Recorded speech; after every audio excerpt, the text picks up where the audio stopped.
This is the first of two hearings the committee will hold this week to continue examining the current domestic terrorism threat in the United States and the actions the federal government should take to address this alarming rise of extremist violence, including white supremacist violence, anti-government violence, anti-Semitic and other faith-based violence, and violence targeting communities of color. Today, we will hear from experts representing faith-based, civil rights, academic and policy research organizations on how increasing violent attacks motivated by ethnicity, race, religion, and politics have impacted countless Americans. I'd like to thank each of our witnesses for joining us today and for their work in the public and private sectors to protect the American people. I look forward to hearing each of your perspectives on how to better define this threat and its roots, how it spreads, the impact it has on communities, and what more the federal government should do to address domestic terrorism while respecting Americans' civil rights and their civil liberties.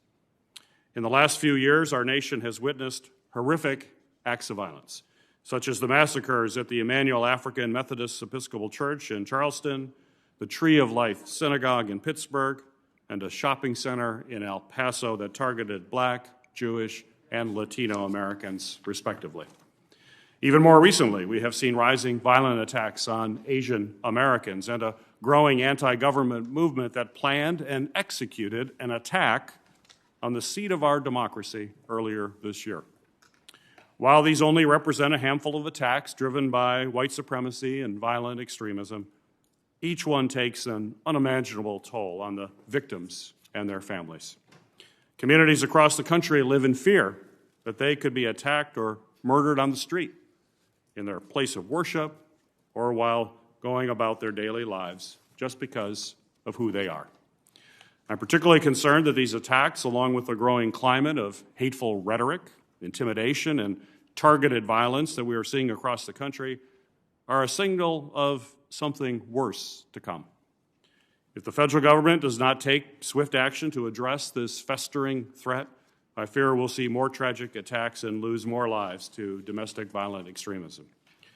But effectively combating this growing threat requires the federal government to accurately assess it, track and publicly report these incidents, and use that data to ensure that we are devoting the appropriate resources and personnel to tackle the threat.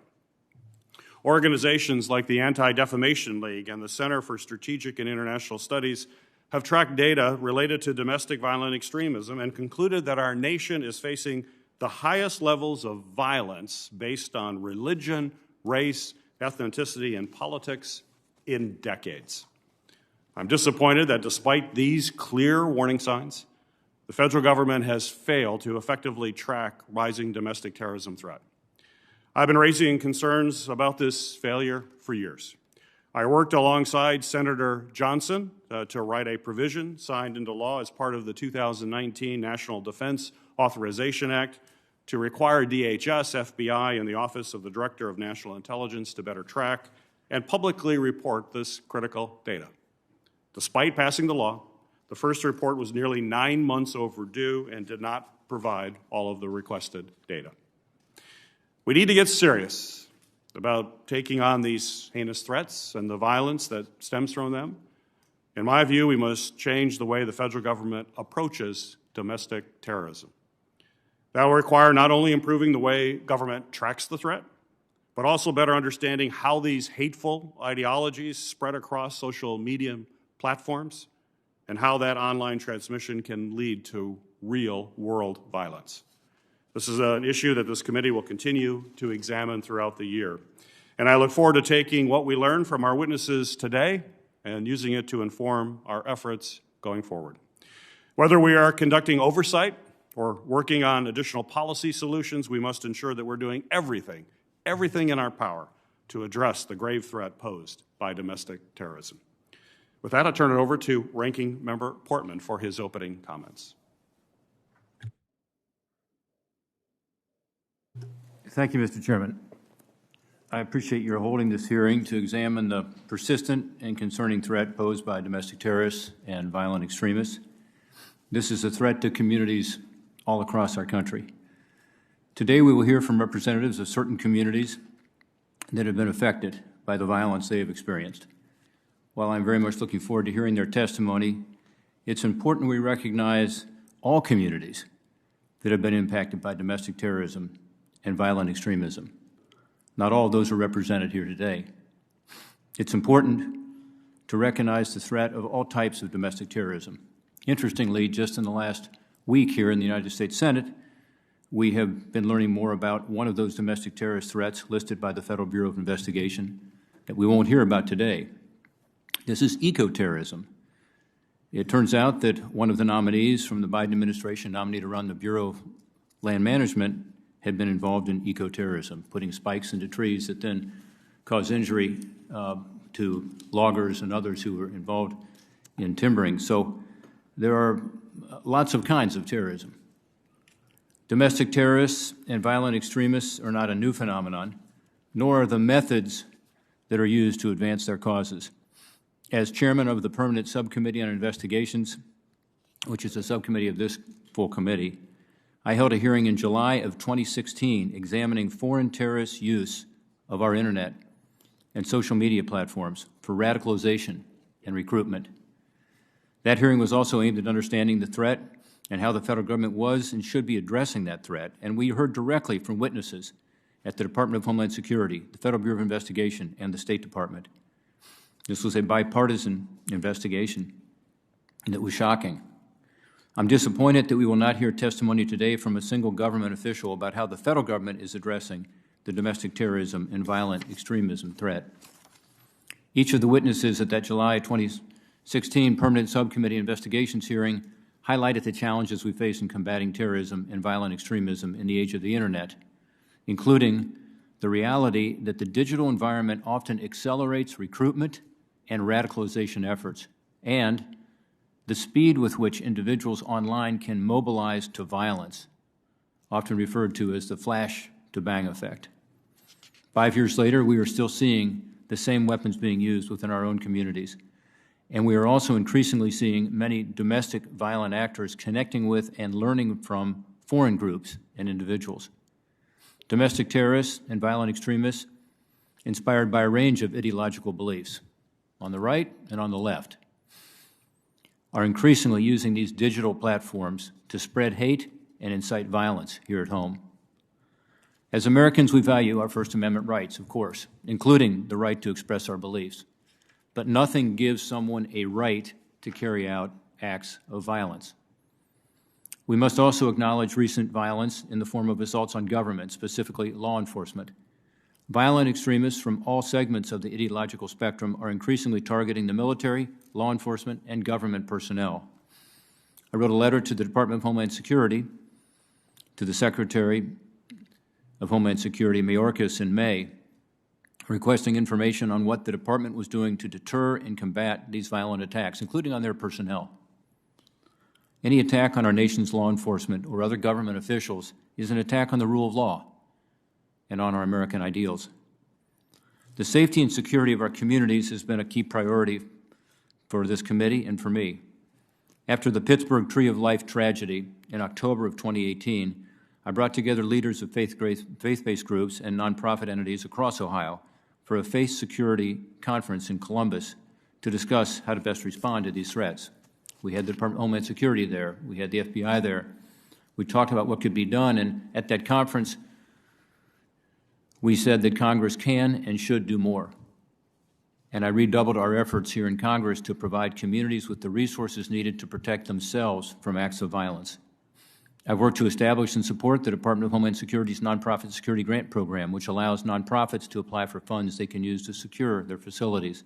Last year, our bipartisan Protecting Faith-Based and Nonprofit Organizations from Terrorism Act, with Chairman Peters, was signed into law, which authorized a record $75 million annually for 5 years for this grant program.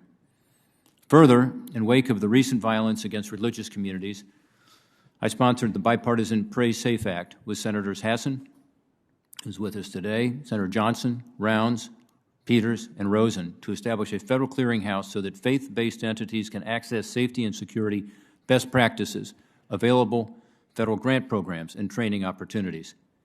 The threats and senseless attacks on all faith-based organizations and houses of worship must stop. But in the interim, I urge my colleagues to support this important bipartisan legislation to provide that critical information.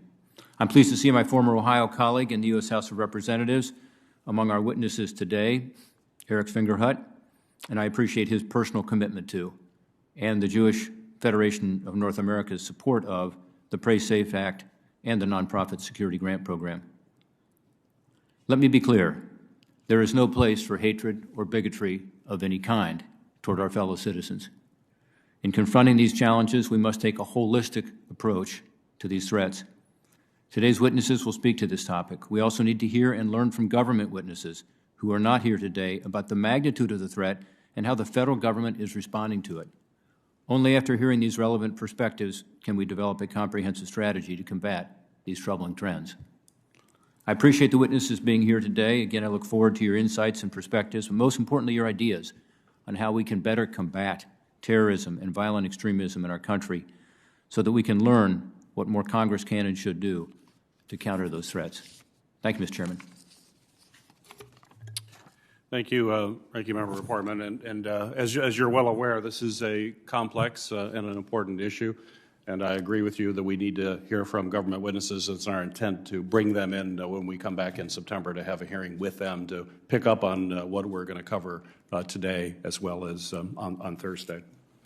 It's the practice of the Homeland Security and Government Affairs Committee to swear in witnesses. So if you will stand and raise your hand, including those on video, I'd appreciate it. Do you swear that the testimony you will give before this committee will be the truth, the whole truth, and nothing but the truth, so help you God? I do. I do. For the record, everybody answered affirmatively. You may be seated. Thank you. Our first witness today is Mr. Wade Henderson, who currently serves as the interim president of the Leadership Conference on Civil and Human Rights, which advocates on behalf of more than 200 national civil and human rights member organizations. The Leadership Conference's members include the Anti-Defamation League, the ACLU, the NAACP, the Arab Community Center for Economic and Social Services, and the American Jewish Community, among others. Prior to his role with the Leadership Conference, Mr. Henderson was the Washington Bureau Director of the NAACP. Welcome, Mr. Henderson. You are now recognized for your 5-minute opening statement. Good morning, Chairman Peters, Ranking Member Portman, and members of the committee. Thank you for holding this important hearing today on the federal response to domestic terrorism.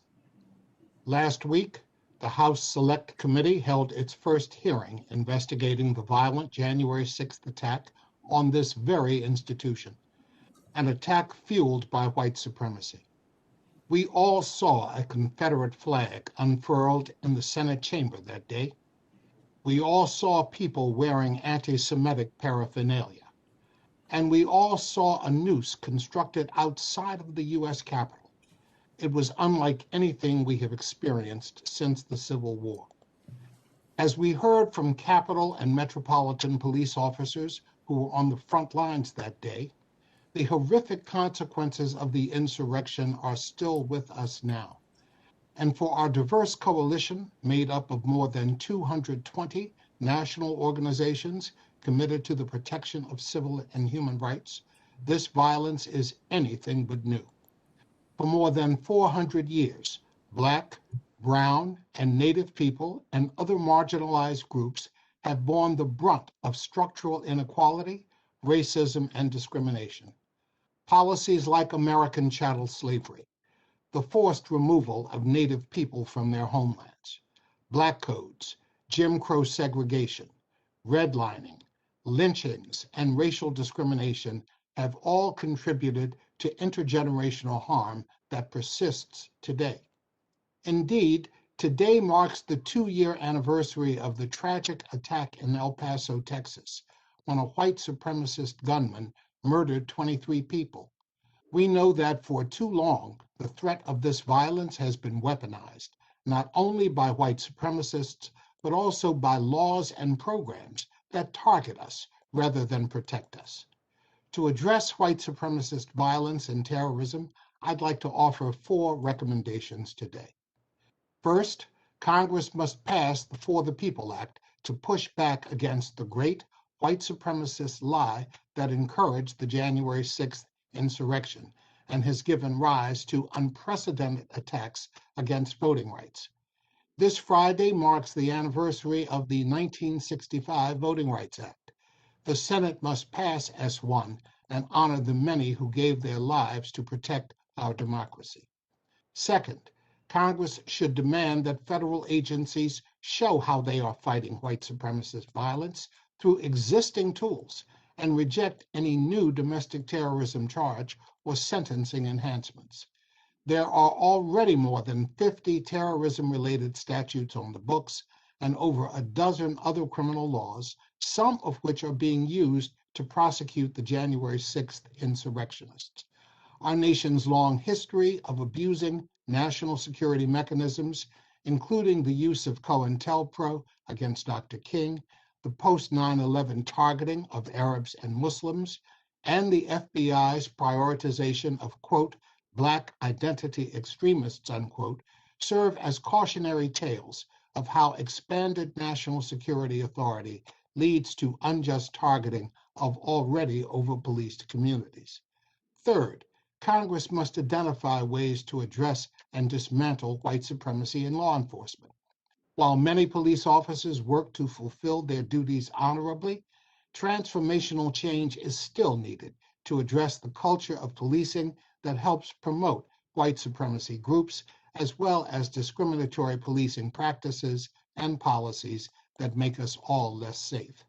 Congress must demand a full accounting of how law enforcement is addressing white supremacy in their ranks, and the White Supremacy in Law Enforcement Information Act is a good first step. Congress and federal agencies must also identify ways to ensure that officers who incite racist violence are no longer welcome. It's why the George Floyd Justice and Policing Act is so important. Finally, Congress must pass H.R. 40 to study reparations for African Americans and create a U.S. Commission on Truth, Racial Healing, and Transformation. Excuse me. May and June 2021 marked the centennial anniversary of the Tulsa Massacre, when a white supremacist mob murdered Black Americans and burned the businesses and homes to destroy the successes of the Black Tulsa community. Yet many Americans still know nothing about this tragedy or others that have flowed from slavery until today. Black people have been targeted with brutal violence, and they continue to be deprived of the benefits of economic growth. Congress must pass H.R. 40 and come to terms with the contradiction of who we say we are as a democracy and who we actually are. Reparations are owed, transformation is required. Now is the time to create a shared vision for our nation, one where all people feel safe, valued, and heard. Thank you, and I look forward to your questions. Thank you, Mr. Henderson. Our second witness, former Congressman Eric Fingerhut, is the president and CEO of the Jewish Federations of North America, which comprises more than 146 independent federations across the United States and a network of 300 smaller Jewish communities around the globe. Together, these organizations work to protect and enhance the well-being of the Jewish community worldwide. Prior to his role, Congressman Fingerhut served as CEO of Hillel International, the largest Jewish campus organization in the world. He served as an Ohio State Senator and represented Ohio's 19th Congressional District here in Washington. Welcome, Mr. Fingerhut. You are recognized for your opening statement. Thank you, Chairman Peters. Thank you to my home state Senator, Ranking Member Senator Portman, and to all the members of this distinguished committee. This is indeed an important hearing which covers a truly pernicious threat to racial, ethnic, and religious communities, and that requires a compelling and timely congressional response. I speak, of course, of the rise of domestic and violent extremism. Senator Peters, Mr. Chairman, You outlined correctly the role of the Jewish federations. I know that the distinguished members of this committee are familiar with the work of the Jewish Federation system and with our volunteer and professional leadership in your respective states. And we thank you for all the many ways that you have each supported our mission across the full spectrum of Jewish communal life. Now, security has always been a core concern of Jewish federations. We know that the ability and the confidence of our community to participate fully in Jewish religious and cultural life depends on feeling safe. Safe to attend synagogue, safe to drop our children off at the Jewish Community Center for preschool or day camp, safe to walk down the street wearing visibly Jewish head coverings and clothing, safe to gather in groups to celebrate, to mourn, to support our brothers and sisters in the state of Israel, and to be active in the life of our communities, our campuses, and our civic associations. Now, our current era of security investments began immediately post 9/11. Recognizing that the violent extremism that reached American shores that infamous day would certainly have consequences for our Jewish communities, many Jewish federations began organizing local community security initiatives, led by experienced and trained local community security directors, to work with each of the synagogues and Jewish institutions in their communities.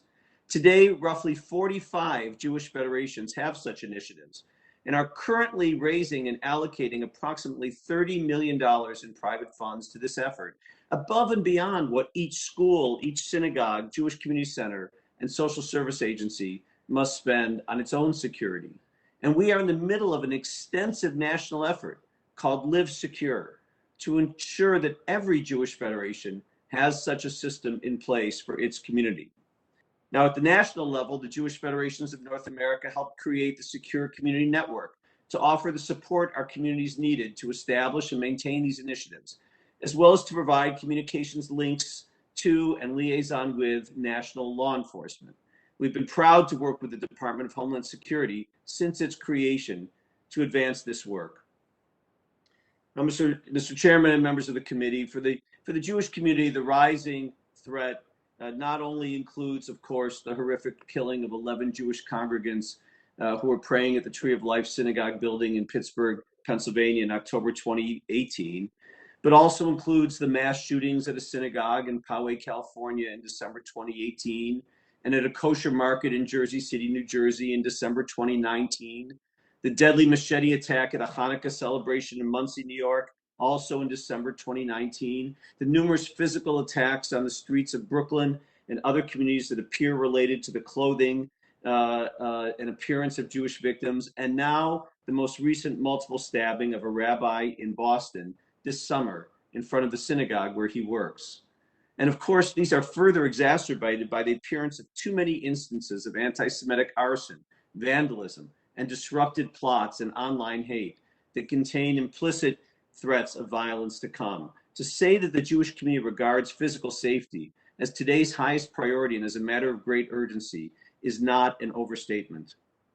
Now, in 2004, Congress established the Nonprofit Security Grant Program. This is a coordinated, centralized program that promotes meaningful engagement of at-risk nonprofits with federal, state, or local homeland security officials, and provides critical resources to carry out preparedness planning and training, as well as the acquisition of target hardening investments. The program is groundbreaking, but it's tiny by federal standards. In its 17 years, it has assisted between 140 and 1,500 nonprofits annually at an average yearly appropriation of $35 million. This year, Congress appropriated $180 million for the Nonprofit Security Grant Program, which supported more than 1,500 awards, but this is still a tiny percentage of the approximately 350,000 to 400,000 individual congregations within the United States and 1.3 million charitable nonprofits serving communities throughout the country. We respectfully request that the Congress ensure that the resources are there to fulfill all the legitimate and documented applications that are made. Nevertheless, the Nonprofit Security Grant Program, while important, cannot in and of itself adequately mitigate the risk to the charitable sector of this great threat. We therefore respectfully request that Congress designate the charitable sector as a critical part of the nation's infrastructure, supported by a comprehensive plan and the necessary resources to manage its risks, resilience, and security outcomes, as this has afforded 16 other currently designated vital sectors. Substantially increase the funding to the Nonprofit Security Grant Program, as I have suggested, and to further ensure the integrity of the program, to include the quality of its and to improve the quality of its oversight and technical assistance to its stakeholders, we ask that Congress provide additional and specified resources to the NSGP program office located within FEMA, and that Congress allow the state administrative agencies to withhold up to 5% of the NSGP awards to cover their management and administrative costs. We request that Congress increase access to DHS's cybersecurity and infrastructure security agencies, protective security advisors, and cybersecurity advisors. And as Chairman Peters mentioned, enact the Pray Safe Act and Ranking Member Portman to improve stakeholder outreach and engagement by establishing a federal clearinghouse through which faith-based organizations, houses of worship, and other nonprofits can access centralized information on safety and security best practices. Chairman Peters, Ranking Member Portman, members of the committee, thank you for holding today's hearing to explore what compelling steps the committee and Congress should take to ensure the safety and security of nonprofit organizations. And I look forward to answering your questions. Thank you, Mr. Fingerhut. Our third witness is Mr. John Yang, as president of Asian Americans Advancing Justice. Mr. Yang works to address systemic policies, programs, and legislative attempts to discriminate against and marginalize Asian Americans and Pacific Islanders and other minority communities. Prior to his current role, Mr. Yang co-founded the Asian Pacific American Legal Resource Center, a nonprofit organization dedicated to addressing the legal needs of Asian Pacific Americans in the D.C. metropolitan area. Mr. Yang, welcome to the committee. You may now proceed with your 5-minute opening remarks. Thank you very much, Chairman Peters, and thank you to Ranking Member Portman and all the other members of this committee for holding this important hearing. I appreciate the opportunity to testify before all of you today. I also appreciate hearing from my good friend and colleague, Wade Henderson. His words, as always, are insightful, powerful, and I agree wholeheartedly with his assessment and recommendations. Merriam-Webster defines terrorism as the systemic use of terror, especially as a means of coercion. Terror, in turn, is defined as a state of intense or overwhelming fear, and violence or the threat of violence used as a weapon of intimidation or coercion. Under these definitions, the Asian American community has been living under a state of terrorism for the past 18 months, and certainly in the first 6 months of 2021.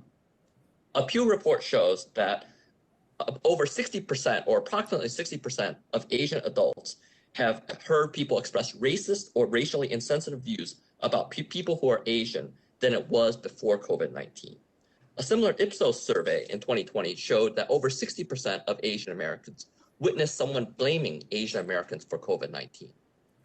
In the course of talking to the Asian American community, whether at community events, through employee resource groups at companies or government agencies, or just in casual conversations, some difficult themes have emerged. In these discussions, individuals have described how they have feared for their elders' safety, as well as that of their children and themselves. They have described telling elders not to go out alone, have described their own fear in doing the same, and how they have isolated themselves because of these issues. They have told stories of being spat upon, coughed upon, pushed, ridiculed in front of their children, and otherwise treated as the other, unworthy of respect as a human being. This is the lived reality of the Asian American community right now. If domestic terrorism is understood to be creating fear within a community, such that the community may be coerced, intimidated, or silenced, what has happened to the Asian American community must be properly viewed as terrorism. Indeed, the statistics confirm the basis for these fears. Through reporting done by Stop AAPI Hate, combined with data from Asian Americans Advancing Justice and other organizations, over 7,500 acts of anti-Asian hate have been reported since February of 2020. And we all know about the very real physical violence against our community, whether it is the murder of an 84-year-old Thai American in California, the murder of 6 Asian American women in Atlanta, or the murder of 4 Sikh Americans in Indianapolis, not to mention the countless other acts of physical violence taking place throughout the country. This violence against the Asian American community is rooted in 2 very dangerous stereotypes about the Asian American community, that of the perpetual foreigner and that of the model minority. Asian Americans are seen as the perpetual foreigners, such that we are seen as foreigners, not of this country, as of the other, regardless of how long we have been in this country or whether we were born in America. On the flip side of that stereotype is that of the model minority, where Asian Americans are held up as the quote-unquote good people of color when it is convenient and used to plant seeds of division within allied communities of color. That model minority myth hides the complexities of our community and the economic disparities that exist among Asian Americans. Although the current round of anti-Asian hate can be said to have its origins in COVID-19, COVID-19 is not the only cause of anti-Asian violence. We have very legitimate geopolitical differences with the Chinese government, and that is likely to remain for the foreseeable future. If we are not careful, however, those differences will have consequences for our Asian American community, and we could expect a backlash against our community. We saw that happen with the incarceration of over 120,000 Americans of Japanese descent during World War II. We saw that happen in the backlash against the Arab, Middle Eastern, Muslim, South Asian American community after 9/11. And we saw that happen with the murder of Vincent Chin 39 years ago during the heightened automobile trade war tensions that we had with Japan. Indeed, just as lynching and cross burning are used as forms of terror against the African American community, we have seen the same in the Asian American community. While Asian Americans were doing some of the hardest work building the transcontinental railroad in the late 1800s, we saw Asian Americans being lynched and burned out of their homes in the western part of this country. We must be able to address these issues with a proper nuance and come together to call out xenophobia, racism, and hate whenever it occurs against our communities. And we must call out misinformation, disinformation before it distorts reality. The dehumanization of Asian Americans by suggesting that we eat bats, have unsanitary habits, or deserve to be ridiculed must be rejected. Likewise, misinformation about who is attacking Asian Americans must be corrected. Notwithstanding attempts by some to create divisions within the community between African Americans and Asian Americans, let me be clear about one thing. Studies done by NIH and University of Michigan have shown that, notwithstanding these social media efforts, over 75% of the attackers against Asian Americans are Caucasians. A very small percentage are African Americans. The person who killed 6 Asian American women in Atlanta was Caucasian, a Caucasian male, as was the person that killed 4 Sikh Americans in Indianapolis. African Americans are not the predominant group attacking Asian Americans, and such narratives are simply false. Facts, education, and data are the keys to addressing extremism. We cannot normalize racism and xenophobic behavior of those who seek to silence communities of color. Normalizing racism and xenophobia has created the conditions where people feel comfortable terrorizing other communities, inserting their privileges to intimidate and marginalize those communities. These are the issues we must confront if we are to prevent citizens in our country from terrorizing other residents of our country. Thank you very much. I look forward to your questions. Thank you, Mr. Yang, for your comments. Our next witness is Mr. Paul Goldenberg, Vice Chair of the Department of Homeland Security's Faith-Based Council and Senior Advisor to the Department's newly established Countering Violent Extremism Initiative. Prior to his current roles, Mr. Goldenberg played a key role in efforts to counter violent extremism in the United States and Europe, including as Chief of the Office of Bias Crimes and Community Relations in New Jersey. He is considered an international thought leader in information sharing, conflict resolution, public safety, and counterterrorism policy. Mr. Goldenberg, welcome to the committee. You may proceed with your opening remarks. Thank you, Senator. I just want to... We are no longer officially associated with the U.S. Department of Homeland Security as ASAC has been formally resolved. So I just want to be on record that I'm not representing the department. Thank you. Very good. Your microphone on? Okay. Is it on now? Is the mic on now? Bring it closer. Yes? Doesn't appear to be on it. It's on now? Okay, thank you. Good morning, ladies and gentlemen. My name is Paul Goldenberg, and I am here today as a senior fellow with the Rutgers University Miller Center for Community Resilience and Protection. And as I just stated, I most recently served as a senior advisor to the United States Department of Homeland Security, where there I was a member of the Secretary's Advisory Council. And while in that capacity, I did in fact head several initiatives focused on domestic and international terrorism, such as the Countering Violent Extremism Subcommittee, the Foreign Fighter Task Force, and yes, more recently had the honor and privilege of serving alongside United States Marine Corps General John Allen, retired, where we together co-chaired the subcommittee for the prevention of targeted violence against faith-based communities. Before that, I did command the nation's first ever state office dedicated to the investigation and prosecution of bias crimes and domestic terrorism, situated in New Jersey. I'm very proud and honored to be here today speaking with your committee on these topics, and I sincerely applaud you, chairmen, members, of your steadfast commitment and unwavering support to address these serious matters impacting our nation's national security. Look, in framing my testimony, I think it's important to look first beyond America's borders. Across Europe, many houses of worship are surrounded by elite military units standing guard with automatic weaponry, reinforced by heavy armored personnel carriers. Guard towers augment the once stately and welcoming entryways. Flower beds have been swapped for barbed wire, all at a cost of hundreds of millions of euros, and producing a dreadful, unbelievable impact on the psyche of Europe's people. You see, Europe has become America's canary in a mine. In my work with Rutgers, along with former New Jersey Attorney General John Farmer, we traveled across Europe where we met with victims, painstakingly following the stories of those who suffered horrific attacks on their communities and houses of worship.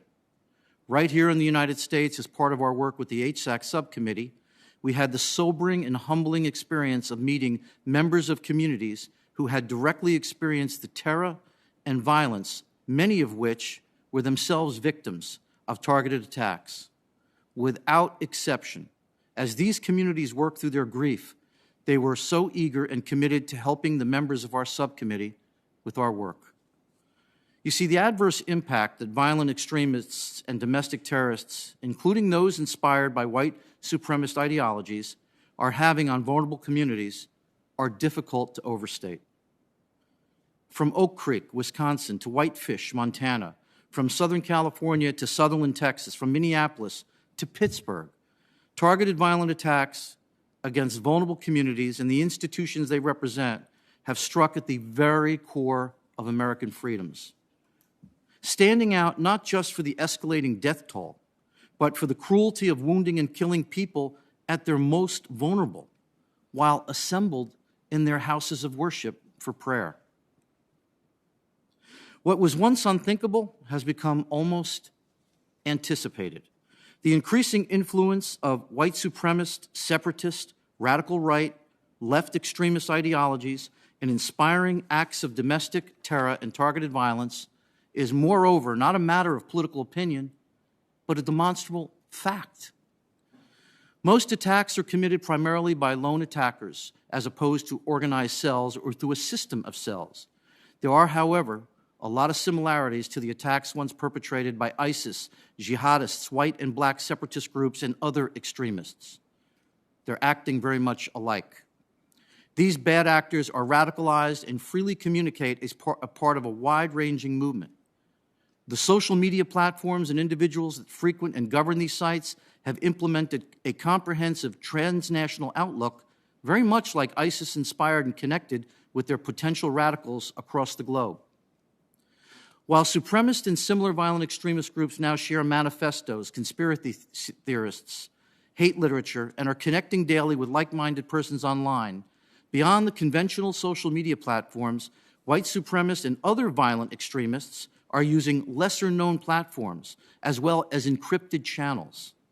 Their tactics is to exploit the openness of the instrumentalities of freedom, in this case, social media and the internet, to destroy freedom itself, in this case, the foundational freedom of religious conscience. They know that this is our Achilles heel. In fact, very much so, our Achilles heel.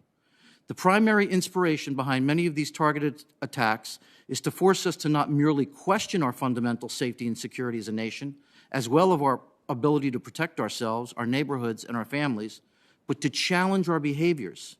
You see, success in the eyes of these domestic violent extremists and international terrorists comes when we depart from our daily routines, our way of living, and even spiritual and political beliefs. Violent extremists understand the power of fear, and they're getting pretty good at it. As anti-Asian, racist, anti-Semitic attacks proliferate, we need to consider the fact that no racial or religious group is being singled out just exclusively, although some are disproportionately targeted. As hatred and bigotry exists today on both the radical left and the extreme right sides of the ideological spectrum, it can be observed among the affluent, the poor, the more or less highly educated, the fervently religious, and the devoutly secular. And it's sometimes expressed crudely, other times in the language of sophisticated and supposed academically correct. Turning the problem to solutions. In closing, how do we work with American law enforcement to provide them with the needed tools to address this challenge?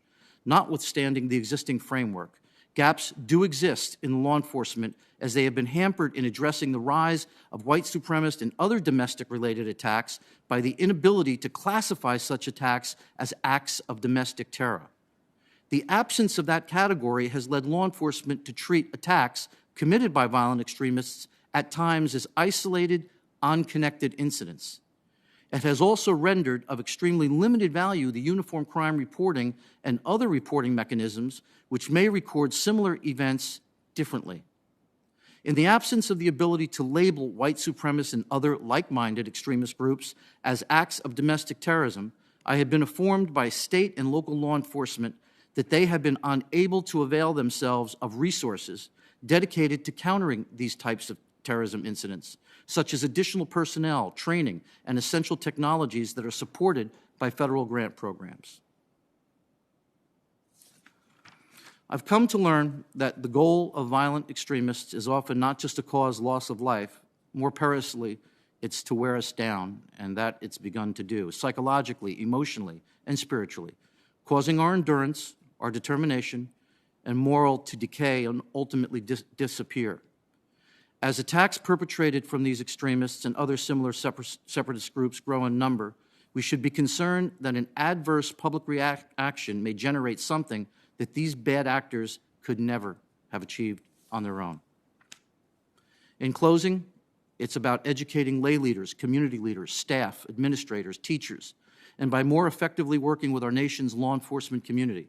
We have the fundamentals to empower ourselves, developing a sense of ownership amongst our entire community, working with state, local authorities, moving the American public beyond awareness to engage citizenry should be a primary goal for 2022. Thank you very much.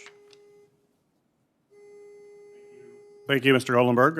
Our next witness is Dr. Seth Jones, who serves as Senior Vice President, Harold Brown Chair, and Director of the International Security Program at the Center for Strategic and International Studies. With decades of experience in counterinsurgency and counterterrorism, Dr. Jones leads a bipartisan team dedicated to providing independent strategic insights and policy solutions that shape national policy. Dr. Jones also teaches at Johns Hopkins University School of Advanced International Studies and the Center for Homeland Defense and Security at the U.S. Naval Postgraduate School. Welcome, Dr. Jones. You may proceed with your opening statement. Thank you very much, Chairman Peters, Ranking Member Portman, and distinguished members of the committee.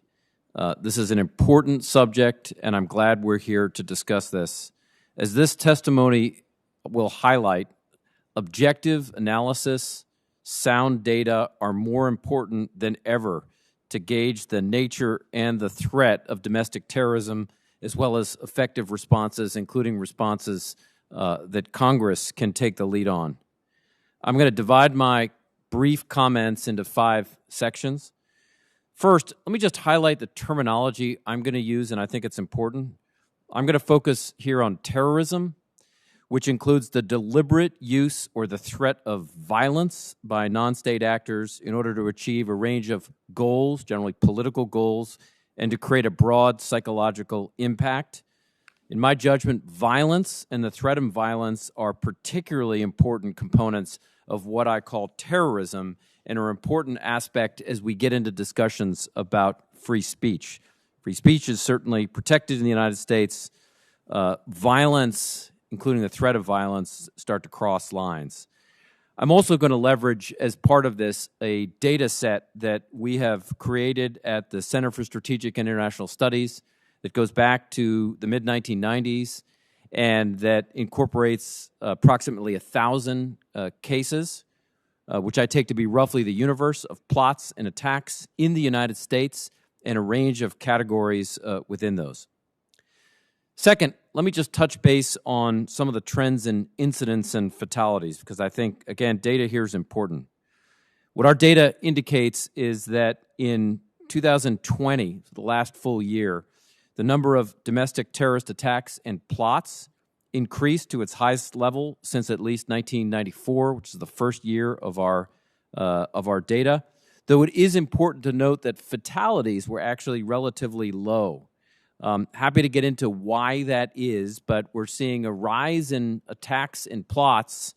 One of the reasons, it's my judgment, why we're seeing lower fatalities, at least for the moment, is that we're seeing indications from a number of organizations that are prioritizing sending a message rather than killing large numbers of people, the way we had seen with some of the Salafi jihadists inspired by the Islamic State and Al-Qaeda.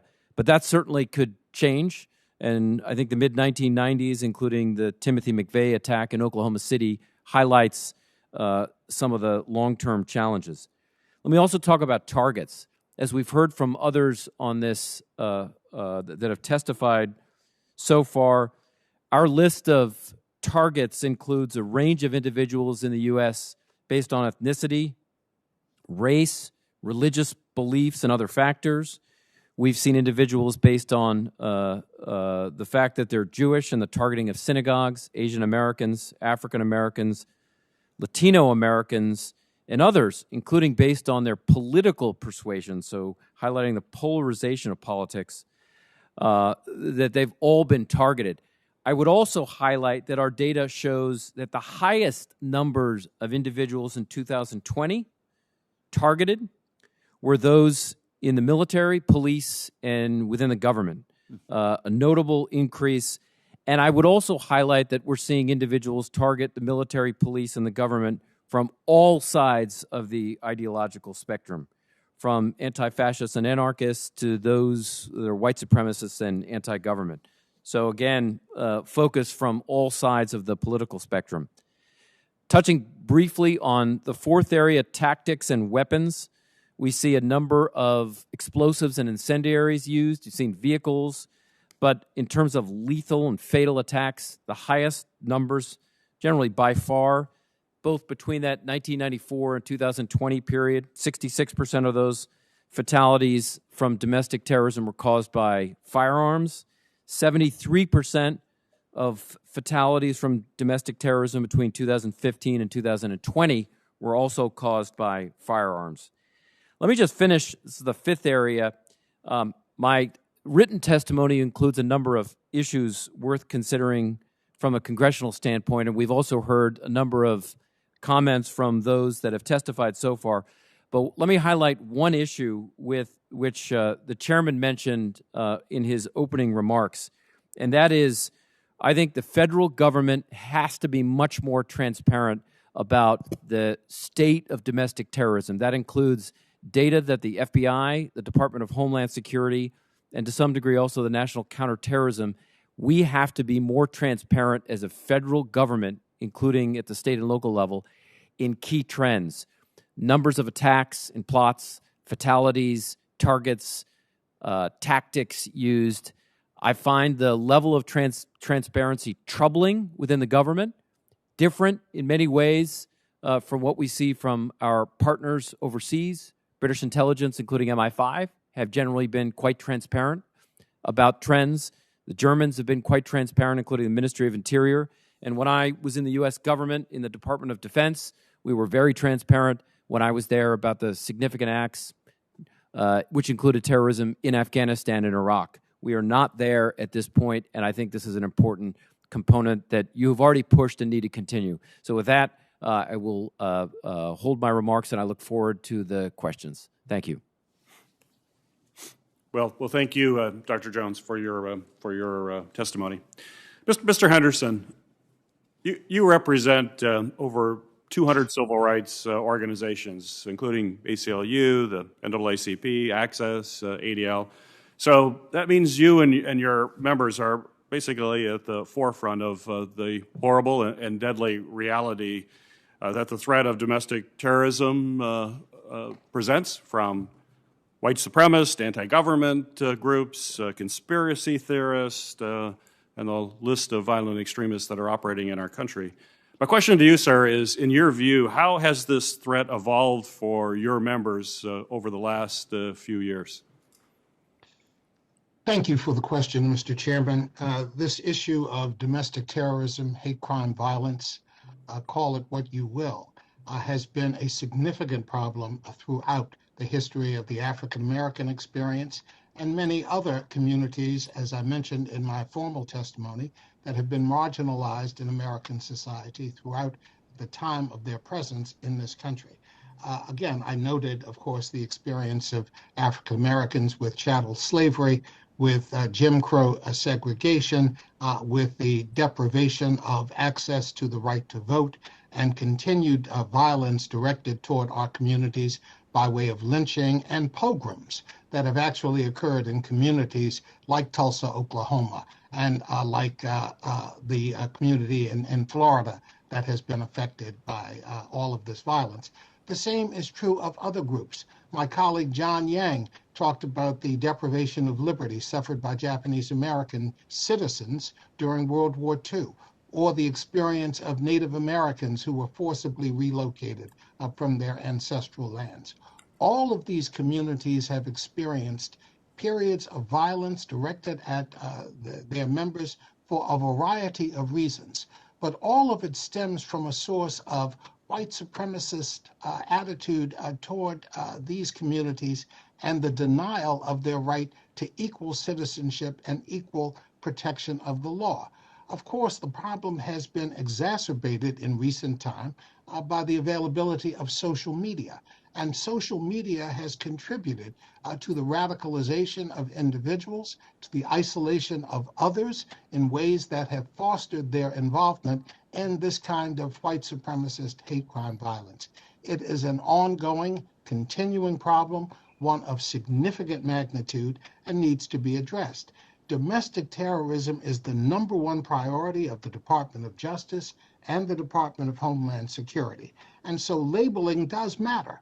However, it affects, of course, the allocation of resources by the federal government to address these issues. My main contention is that the federal government needs to do what it knows it is required to do by law with respect to all persons in the United States. It has the resources to address these issues. It does not have, at this point, the political will, and that is what I hope these hearings will help provide. Thank you. Mr. Fingerhut, the Jewish community has seen some of the worst acts of violence and anti-Semitism in the history of this country in recent years, and you mentioned some of those in your opening testimony. My question to you is, how can federal agencies, especially the DHS, collaborate with state and local partners to assist these communities? What are the things that we must be doing now? Thank you, Mr. Chairman, and I greatly appreciate the question.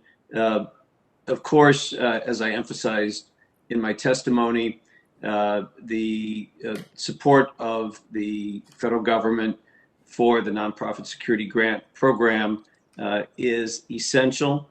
And critically, sir, it is, and members of the committee, it is not only an increase in funding, but it is as well the support for the agencies that administer those programs at the federal and at the state levels, and the commitment for the technical support for all of the faith-based and nonprofit institutions that are eligible to apply for them. These are by necessity somewhat technical in nature, and we do our very best through our Jewish Federation system and with our other religious and ethnic communal partners to educate all of the faith-based and nonprofit institutions about the method and the technical details of the applications. It nevertheless remains an important responsibility of DHS and of the FBI to assist these communities. As I mentioned in my testimony, the Secure Community Network, which is an organization that we started together with a conference of presidents of major Jewish organizations in the 2004 post 9/11 era, is in direct and regular contact with the Department of Homeland Security and is prepared to assist them in that effort. Secondly, as I also indicated in my testimony, Mr. Chairman, it is important that the faith-based and nonprofit community be designated as a critical infrastructure, as have 16 other sectors of our community of the nation's economy and communal infrastructure, so as to require the Department of Homeland Security and the other federal law enforcement agencies to create a comprehensive approach to working with the faith-based and nonprofit communities. As you, Mr. Chairman, members of the committee well know, in our society, the way American society is structured, the partnership between government and the nonprofit and faith-based sectors in the delivery of core and essential human services, as well as education and communal activities of all kinds, is an essential partnership. And recognizing that critical infrastructure, as we just evidenced during the pandemic, the partnership between the federal government and the nonprofit and the faith-based communities were essential to carrying our communities through the COVID pandemic. And it will be so as well as we tackle the domestic extremism issues. In addition, finally, I'd repeat the comment I made about increasing access to DHS's cybersecurity and infrastructure security agencies, protective security advisors, and cybersecurity advisors to assist the nonprofits that navigating the grant opportunities. Again, the Secure Community Network would be our representative and also works with other of the faith-based and religious communities in that effort. Well, thank you. Thank you for the detailed answer. Ranking Member Portman, you're now recognized for your questions. Thank you, Mr. Chairman, and thanks to all the witnesses for the information you provided, which was very helpful. Mr. Yang, I liked what you said, which is we need more facts, information, and data. And I think that's absolutely true. And we've heard today some data from some of our witnesses that is very concerning. Mr. Jones, can you discuss some of the data that you have compiled? And one thing I thought was interesting, you said that there are more attacks on military and police, I think you said law enforcement, than any other group. Can you tell us whether that's historically true, or is that just true in 2020? I thought you had some interesting data about other attacks, saying that threats and attacks are the worst they have been since 1994. But with regard to the information you provided us today, which is new to me, that the highest number of attacks have been on law enforcement, is that historically accurate, or is that just a recent development? Excellent question. In response to your question about the targeting of government, military, and police, it is primarily a recent phenomenon. Government, military, and police have been targeted historically in the U.S. at various points. We certainly saw that in the mid-1990s in Timothy McVeigh's targeting of the Murray Building in Oklahoma City. But in terms of the number of attacks, we've seen amongst the highest levels in terms of attack target in 2020. So that is a recent phenomenon. And again, as I mentioned, we're seeing the perpetrators from all sides of the political spectrum, anarchists, anti-fascists, and others as well. Yeah. Thank you. And I appreciate that. And I appreciate the concise answer, because we don't have much time here and there's lots of information I want to get out. Mr. Goldenberg, you talked a lot about your work and the factors contributing to the persistent threat of domestic terrorism and violent extremism. Can you talk a little about what you see as some of the common threads of domestic radicalization? And you've obviously got experience both at the state level and at the federal level through the Department of Homeland Security. Just give us a little sense of what are the common threads you've seen. The tactics being used by extremists and radicals, from white supremacists to those that claim that they're going to attack in the name of jihad, to those even potentially engaged or involved, as you stated, sir, eco-terrorism. The tactics are very similar. About 4 or 5 years ago, I had the opportunity to co-chair the Foreign Fighter Task Force. We spent a lot of time studying the methodologies that ISIS was using to bring young men and women from different parts of the world who absolutely had very little in common, had very little knowledge, many of which weren't even that hooked into any particular religion, making their ways across oceans to join a fight and a war in the deserts of some unknown place. And we got very caught up in the cause, and we didn't study enough as to the effect. Why are these young, disaffected, disenchanted folks, these young people, joining these fights, joining these movements? Why are they being radicalized so quickly? And social media, it was all done. 95% of it, I may not be exact, of the radicalization was done through very effective, very savvy social media marketing campaigns. Yeah, I think that we talked about the investigation we did here, the Permanent Subcommittee, which was a bipartisan look at why, and so much of it came down to the digital side, both in terms of organization and creating this motivation with white supremacists. I think the same is true from everything we know. And then on the actual attacks themselves, the ability to organize quickly, and the flash and bang effect we talked about earlier. So that, I mean, getting into the digital issues is really important. These platforms have created a bigger problem, clearly. Is that your understanding? It is, but I have to state something for the record. I was very engaged and involved in Whitefish, Montana, which many people may not be aware of. It's a very pristine, beautiful place on the side of a mountain where 120 members of a Jewish community, many of them, I can't speak for all of them, literally 4 years ago were debating whether to leave their community.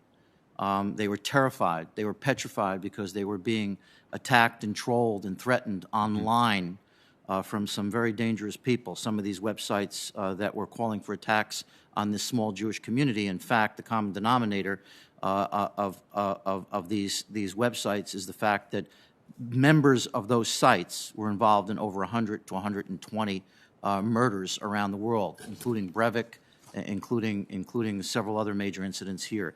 Why am I bringing up Whitefish? Because as horrific, as horrible as these threats were perceived, people were terrified.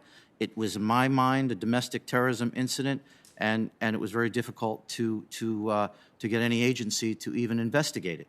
And I'm not criticizing the agencies. I'm not criticizing the federal agencies or the local law enforcement agencies. They couldn't investigate it because they didn't have the probable cause to go ahead and open up an investigation, even though we had members of a community ready to leave their houses in terror, and we couldn't even get a criminal investigation initiated because we didn't have the laws or the mandates to work on it. Well, those are important points, and I think that leads to some of the frustration out there is that you have these threats that are real, and yet there doesn't seem to be an easy way for law enforcement at the local or state or federal level sometimes to respond. Mr. Henderson, we talked a little about the nonprofit security grant program earlier, and I'd like you and Mr. Yang as well to talk a little about that. This is an effort to provide community safety, community security. When we have gathered people in Ohio, it's the Christian community, it's the Sikh community, it's the Muslim community, the Jewish community, of course. But as someone who represents a broad coalition of these communities, how would you assess this program, and how can we get more people to apply, more people to understand it and to be able to take advantage of it? Well, Mr. Portman, thank you for your question. It is an important issue, and certainly the Leadership Conference does represent nonprofit organizations that are committed to protecting civil and human rights. The engagement of these communities in addressing the problems that we have with domestic terrorism are critically important. But as I mentioned in my testimony, we have over 50 statutes on our federal books that can be used to prosecute individuals who are engaged in these activities.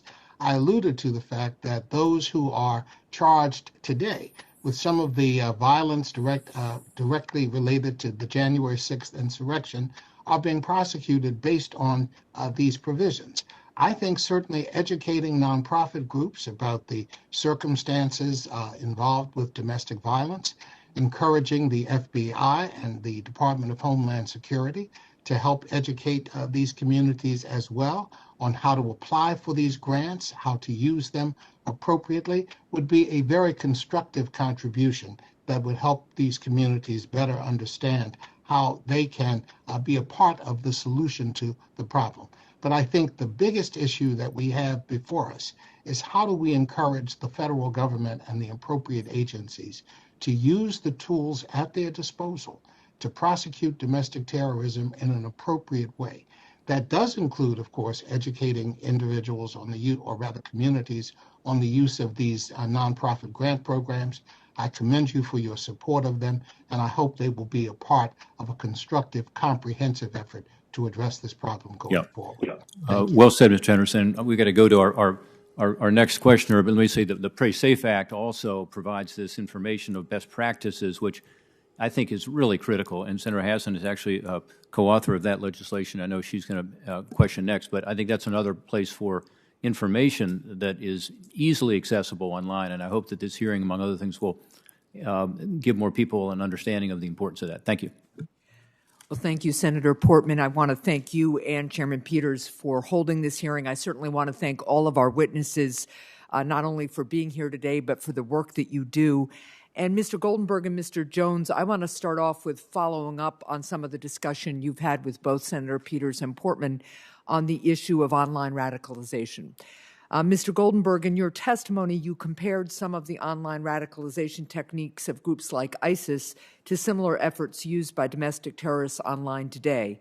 So, again, just adding to what you were talking about just now, in your view, are there lessons learned from combating ISIS's online radicalization efforts that can be applied to combating domestic terrorism threats? Yeah, I think the primary lessons learned is it's almost, and I'm sorry, I'm going to use this as a comparison because I am a former police officer. It's when they interview the neighbor next door, and the neighbor next door, after a horrific crime is committed by the other neighbor, says, "I knew nothing. I knew nothing about this." Right. And I think it's incumbent upon us to really focus on training, spending time with families and educators and even the law enforcement community to better understand how social media, how this space, as wonderful it is, I call it the tale of two cities, has become a place where we have groomers and others that are seeking to radicalize your children, if not your teens, if not other adults. The tactics used by ISIS and Al-Qaeda and other groups that we'll call traditional foreign terrorist groups, these same tactics are being used right here in the United States by those that are asking for some to commit themselves to white supremacist ideology. It's the same tactics. It's the same tactics being used, the same marketing. So what you're really saying too is educating the general public and families about the tactics that their loved ones could be subjected to online. Is that fair? Absolutely. You know, the old cliche, if you see something, say something. Right. When I first heard it years ago, I come from the New York, New Jersey area. Right. Through 9/11, I rolled my eyes, Senator. And now I don't roll my eyes at that. Right. People, if they see something, if something's not right with a neighbor, with a friend, with a child, I'm not talking about people spying on each other. I'm talking about if there are signs and symptoms that say that someone that's close to you or someone that you love is now being potentially radicalized and these are the signs and the symbols, you need to step up and say something, Okay. and maybe save the next life, Thank you. including their own. Thank you. Mr. Jones, you also mentioned the role of the internet and social media in contributing to the domestic terrorism threat. So in your view, what more can the U.S. government do to counter extremism and misinformation on digital platforms? So thanks, Senator, for bringing up this issue. Two comments along these lines. One is, I should point out at the beginning, just to state the obvious, that a range of individuals and organizations involved in domestic terrorism are on multiple types of digital platforms, not just the big ones. Right. However, some of the large platforms like Facebook and Twitter and YouTube they're capable of reaching larger numbers of individuals. And I think one of the successful efforts, because I've worked with a range of these companies, they surged during the height of the Islamic State and Al-Qaeda activity to identify on their platforms individuals that were radicalizing, both humans working for these companies as well as algorithms. Right. They've been slower in the areas we're talking about. They've been slower on white supremacists, anti-government militias, some of the anti-fascists and anarchists. They've been slower to devote the resources, the individual expertise. I think they've started to move a little bit faster, but I would say more pressure on these companies. And again, I'm not talking about free speech here. I'm talking about violence. Right. Taking down Facebook pages that are inciting people to violence. Right. And I think, in that sense, a number of European governments are ahead of the U.S. in along these lines. So I think that's one issue. And it is also worth highlighting that a range of these domestic organizations are learning. So they now know what they can get away with and what they can't. So this is a constant process of rejiggering algorithms and educating those that are analyzing digital platforms. What are the word choices they're using to instigate? But I think continual pressure on these companies is critical, and that includes holding hearings so that with senior officials from those companies, so that they're held accountable. Thank you. I want to follow up with you on another issue now. I previously co-sponsored legislation to establish a commission that would review the information sharing process for both international and domestic terrorism. I was pleased to see that the first pillar of the Biden administration's new national strategy for countering domestic terrorism includes a goal to improve information sharing. Mr. Jones, in your view, what specific steps can the federal government take to improve sharing terrorism threat information with state and local partners, including information regarding domestic terrorism?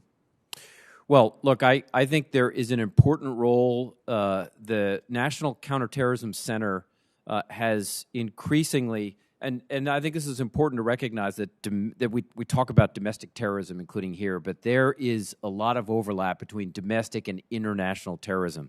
So I think the National Counterterrorism needs to continue at the federal level to also focus on this interplay between domestic and international terrorism. I also think then that there's an important relationship between the National Counterterrorism Center and the JTTFs, the Joint Terrorism Task Forces, and the fusion centers that they can share information.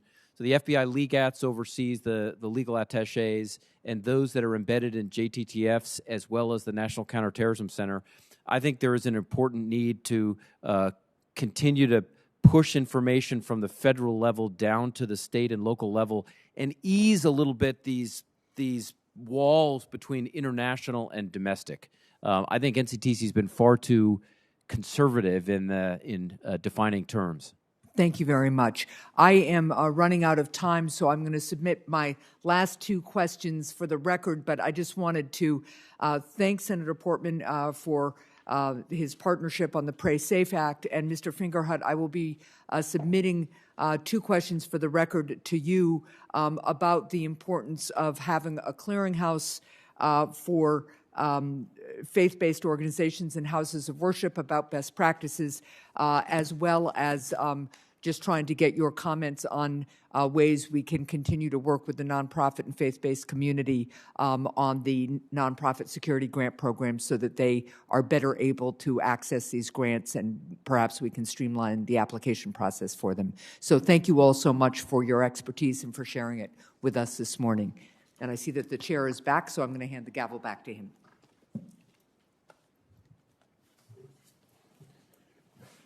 Thank you, Senator. The chair now recognizes Senator Rosen for your questions. Well, thank you. That was a swift move between Senator Hassan, and thank you, Chair Peters, for recognizing me. And really, I want to thank you and Ranking Member Portman for holding this important hearing. As co-chair of the first ever Senate Bipartisan Task Force for Combating Anti-Semitism, I pleased to have this hearing, and I want to welcome my friend Eric Fingerhut from the Jewish Federations of North America and thank him for being with us today. And as others have touched upon, I want to talk a little bit about the Nonprofit Security Grant Program, because over the past few years, particularly since this spring, we've seen a dangerous increase in anti-Semitism, including the deadliest attacks on the Jewish community in modern American history. Just 3 years ago, of course, we had the Tree of Life Synagogue in Pittsburgh, and in May 2021 alone, the ADL recorded 251 anti-Semitic incidences, a 115% jump from the same period last year. And those are just what's reported. We know many things go unreported. So to protect synagogues, Jewish community centers, and other nonprofits against terrorist attacks and targeted violence, the Nonprofit Security Grant Program, or NSGP, it makes FEMA grants available to eligible nonprofit organizations so they can for target hardening and other security enhancements. And so despite the alarming rise in anti-Semitism, NGSP fulfilled less than half of the applications that it received for grants this year, far outstripping the $180 million appropriated by Congress in fiscal year 2021. And so, Mr. Fingerhut, I just really want to thank you for speaking to the importance of doubling the NSGP funding from $180 million to $360 million in your opening statement. It's critical to meeting the growing needs of the program to keep all of our communities secure. And so now I just want to follow up on many of the discussions that we've had so far. Rural communities, suburban communities, they often historically experience resource gaps. They face challenges in accessing nonprofit security grants to protect themselves against anti-Semitic, domestic terrorist attacks and targeted violence. And so, Mr. Fingerhut, how do you think Congress can ensure that these communities receive the sufficient federal support, including our outreach efforts and technical assistance to better access this important program? Whoops, we can't hear you. My apologies. Thank you, Senator Rosen, and thank you particularly for citing the statistics regarding the percentage of the applications for the Nonprofit Security Grant Program that were able to be filled by the existing funding sources. It's under 50%. And I think we just have to be honest and say that it's not that institutions are not aware of the need to take extraordinary measures now to secure their facilities. Regretfully, I think all faith-based institutions and nonprofit institutions in our country are becoming aware of the threats that they face, and particularly, regrettably, I must say it's true of the Jewish community, which for 23 straight years has experienced the largest percentage of hate crimes, according to FBI statistics, of any religious based group. But it's now the knowledge and the skill and the ability to fulfill the technical requirements of the applications. And so I'll just again mention a couple of quick things that I've previously mentioned, and I'd be more than happy to follow up with the committee and with your office for details. First of all, it is time that as part of the Nonprofit Security Grant Program, that we not only have a sufficient level of funding consistent over time, but that we also allocate sufficient resources to FEMA and to the state-based institutional partners who administer these grants to assist them in developing the expertise to working with the nonprofit communities. They haven't received the resources for them to be able to be in that position of expertise. Thank you. And as I've also mentioned, and I really can't emphasize enough, I do believe that it's time, we do believe that it's time for the Congress to designate the nonprofit and the faith-based sectors as critical infrastructure to this country with respect to domestic violence, which would trigger the development of comprehensive strategic plans by Department of Homeland Security, by federal law enforcement, FBI, and others. Senator, you know better than anyone, as a former synagogue president yourself, how critical our faith-based institutions are to the delivery of the communal services in our great country. This is the freest, safest country in the history of the Jewish people, but regrettably, as you said, in the last 20 years, we've experienced dramatic rises in violent extremism and actual attacks, and we need to fill in the gaps. Thank you. I'd like, in the short time I have left, I'd like to talk about the links between domestic terrorism, anti-Semitism, and anti-AAPI hate. The recent rise in anti-Semitism, of course, closely correlated with the spread of domestic extremist ideologies, neo-Nazis, the organization of this base. It's driven by ideological trafficking and conspiracies against Jewish control of society. The QAnon movement is out there. And I welcome the administration's recent joint comprehensive threat assessment on domestic violent extremism, but I'm disappointed that the report did not account for the nexus between anti-Semitism and violent extremism. So this question to Mr. Goldenberg and Mr. Yang, can you describe the connection between domestic violent extremist ideologies and anti-Semitism, motivation, tax system recruitment? And Mr. Yang, of course, we have those same issues happening right now with anti-AAPI conspiracy theories and domestic extremism. So I know maybe I'll have to take them off the record because I see my time is expiring, but I will submit them to both of you. I really want to hear what you have to say.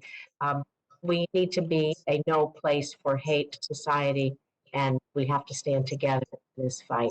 So I don't know who's after me, Mr. Chair, but I guess I'll take my answers off the record. Senator Rosa, if you'd like more time, you can take more time. We're waiting for another member to appear. Well, that's great. Well, I guess you can answer because we're waiting for another senator to come either online or in the room. So I guess Mr. Goldenberg and then Mr. Yang, please. Okay.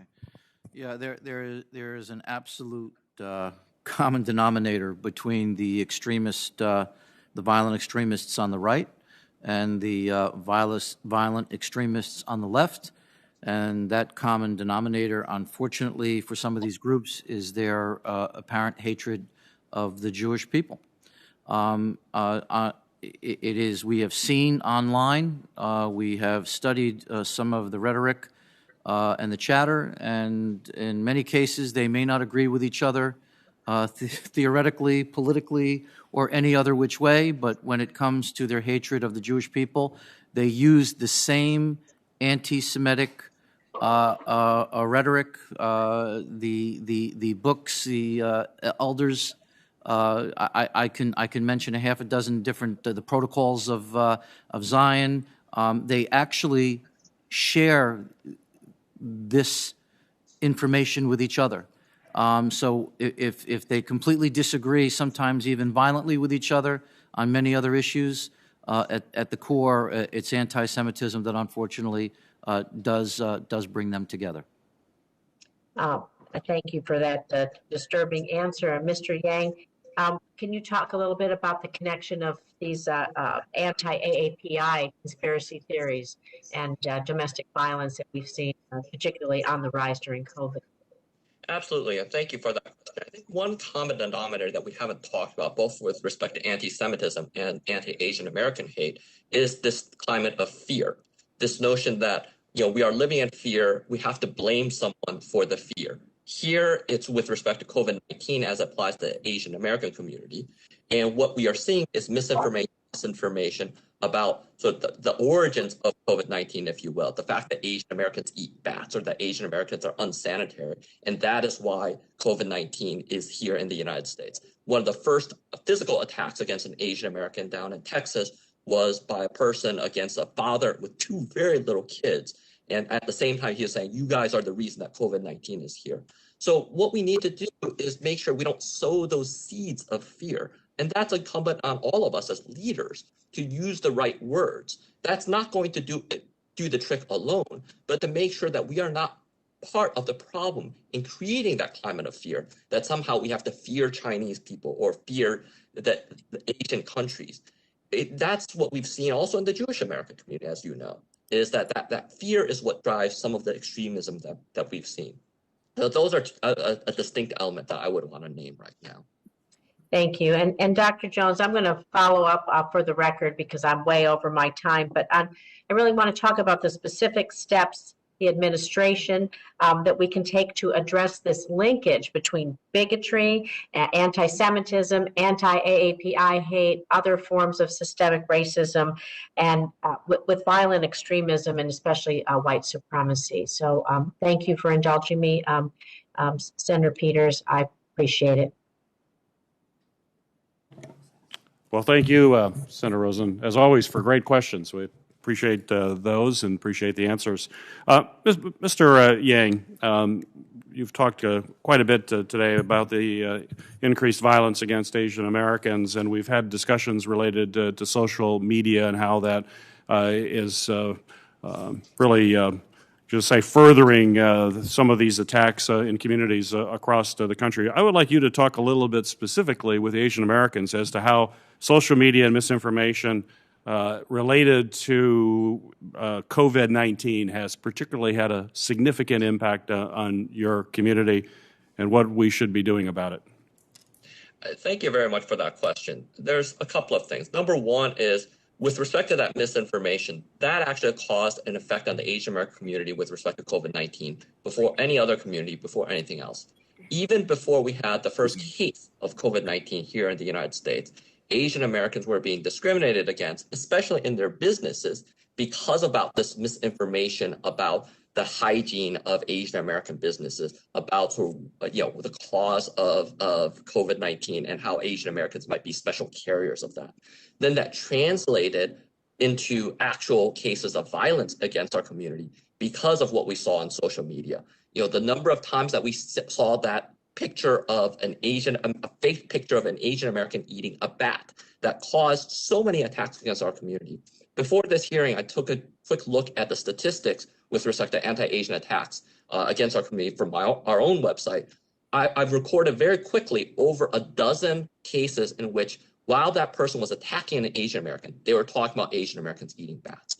And so that disinformation is part of the issue that we need to address, right? And I do agree that it is both digital literacy, as I would call it, with respect to people that are consuming that information, as well as content moderation with respect to the platforms that are allowing those pieces to proliferate.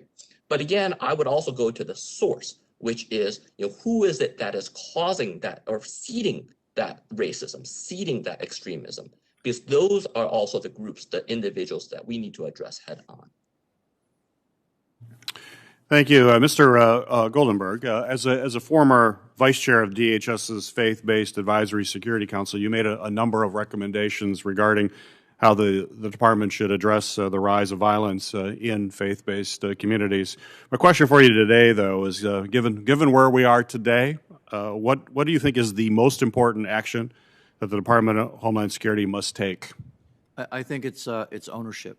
The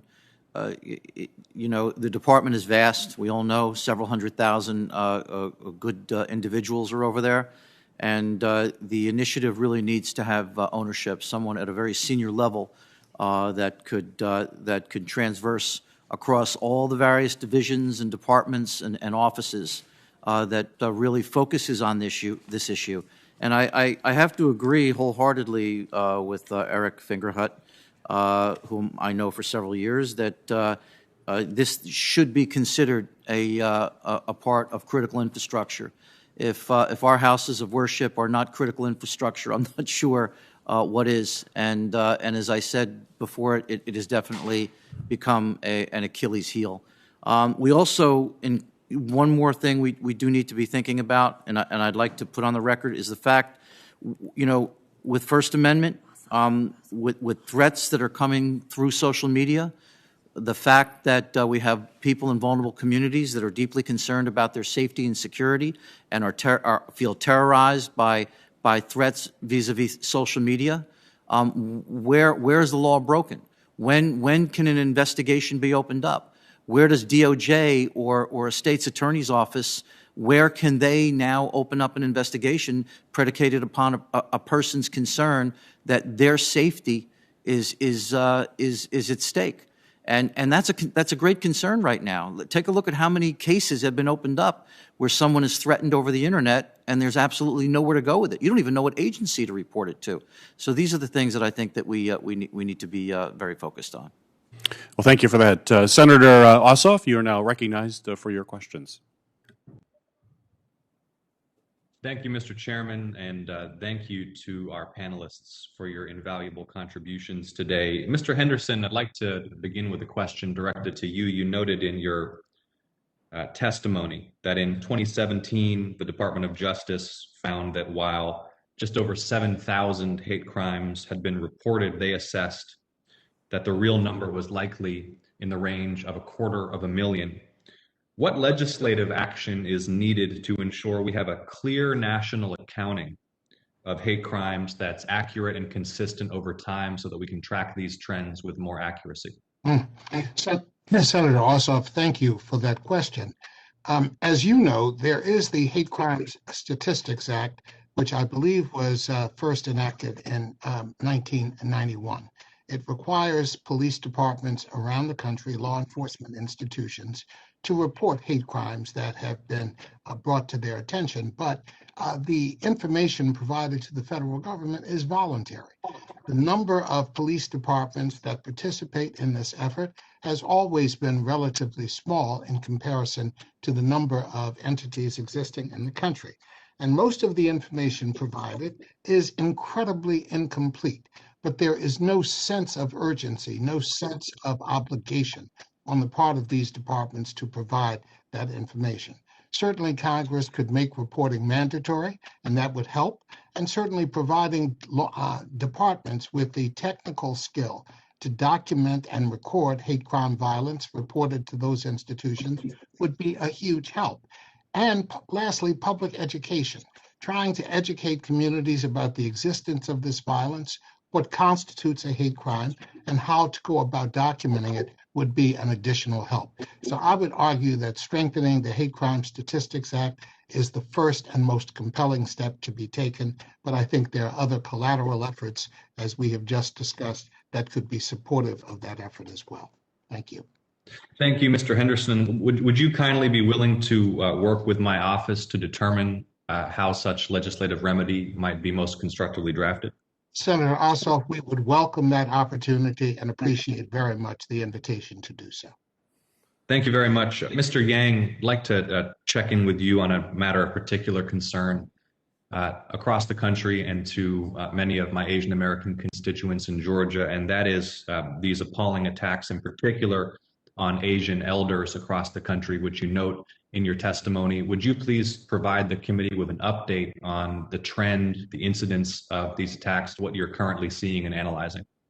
Sure. Thank you very much for that question, Senator Ossoff. And unfortunately, the trend has still been relatively high with respect to attacks against Asian Americans. And again, we've talked about elders. One thing I should note is that the attacks against Asian American women in particular is appalling. Women are being attacked at almost 2 times the rate of men. And this is not an issue just for the Asian American community, but if we are talking about domestic terrorism, if we're talking about extremism, another issue that we need to make sure that we address is violence against women. And unfortunately, with respect to this hearing, we don't have a female speaker to talk about these issues. But if we dig deeper, that's another issue that we should address. The last thing that I would want to note is that we should also continue to think about what it means to prevent these types of issues, these types of acts from happening. And we've talked a lot about response, how we need to harden some of our nonprofits, harden some of our churches. And I certainly agree with that as a response. but we also need to think about how we connect with our communities, invest in our communities so they feel safer. They feel safer without the need to over-criminalize, overuse law enforcement as the solution to all of these problems.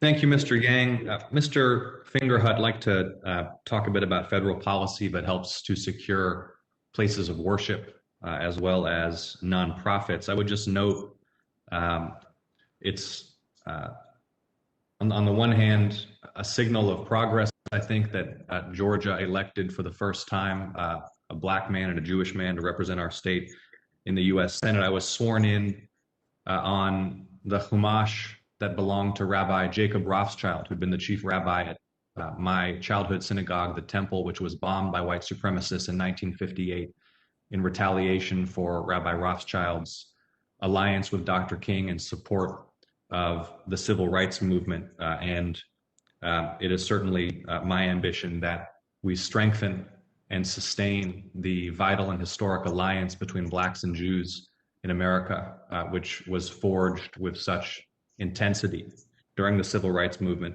I'd like to ask you, Mr. Fingerhut, about your assessment of the efficacy of the nonprofit security grant program, how it can be improved, as well as the efficacy of the DHS protective security advisors and cybersecurity advisors, which are assisting nonprofits and faith-based groups to protect themselves from both physical and cyber threats.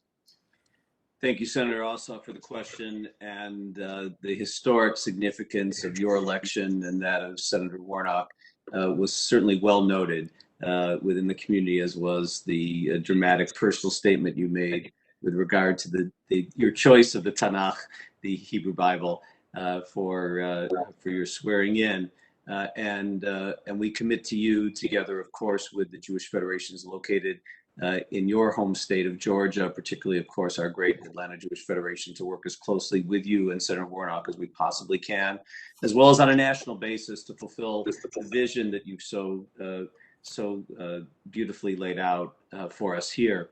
As I have addressed in this hearing, it is unfortunately the case that we now have a wide recognition, Senator, of the need to have a layer of physical security in all of our faith-based institutions and our nonprofit institutions that we never thought we would have to have. As you travel the world, it is routine that there are security guards and physical security of all kinds outside of faith-based institutions, and we regret that reality has now come to our great country. We are in catch-up mode, frankly, sir, because there is not only the growing need, which the federal government is not yet adequately funding. The funding levels that are currently available, as has already been noted, covered roughly 50% of the applications this year. But even that is only a reflection of the knowledge and the growing capacity of institutions to apply. It's nowhere near where we believe all of the faith-based institutions and communities need to be. So we need long-term, consistent funding. We need the expertise of FEMA and of our state emergency institutions to partner with FEMA to get this done. And as you suggested, our cyber advisors, we need to have a much closer working relationship between the protective security advisors and the cybersecurity advisors in the Department of Homeland Security, Cyber and Infrastructure Security Agency, and the nonprofit community. We believe all of that can come from the designation of the faith-based institutions and nonprofits as critical infrastructure. Thank you, Mr. Fingerhut. With the chairman's indulgence, just one more question for Mr. Goldenberg. You noted in your testimony some of the parallels with Europe, this increase in sectarianism, tribalism that we're seeing in European and North American societies right now. As we all strive to build a society and a world where the dignity and the human rights and the human value of each individual is sacred and protected regardless of our race, our creed, our ethnicity, our faith, it's deeply troubling that we're seeing this increase in these levels of sectarianism and hatred. And I'd like, in closing, Mr. Goldenberg, if you might comment on why do you believe we're seeing these trends in societies on both sides of the Atlantic? What are the parallels? I think the parallels, well, look, I first started to travel abroad almost nearly 20 years ago at the request of the OSCE, the Office for Security and Cooperation for Europe. And we started to raise the flags back then when we started to see these groups that were considered once marginalized becoming mainstream. There's a total disconnect, although it's gotten much better in Europe with the with vulnerable communities and the police that are sworn to protect them as well. But again, for the record, that has improved greatly. You know, social media has no borders. These ideologies seem to have no borders, and people are sharing this information across the globe with a click of a finger, where years ago these things took much longer. You heard Senator Portman mention flash to bang, and what that really means, flash to bang, is that people are being radicalized. They are sitting in front of computers. They're frustrated, potentially, with their own governments for whatever reason, and they're moving from flash to operationalizing these targeted acts of violence. I think that social media, the internet, has become a place where these ideologies and these and the methodologies for attack are being shared almost on a daily basis. Wherever you have, as we all know, a downturn in the economy, people will look to scapegoat. In this case, I think COVID has accelerated much of that.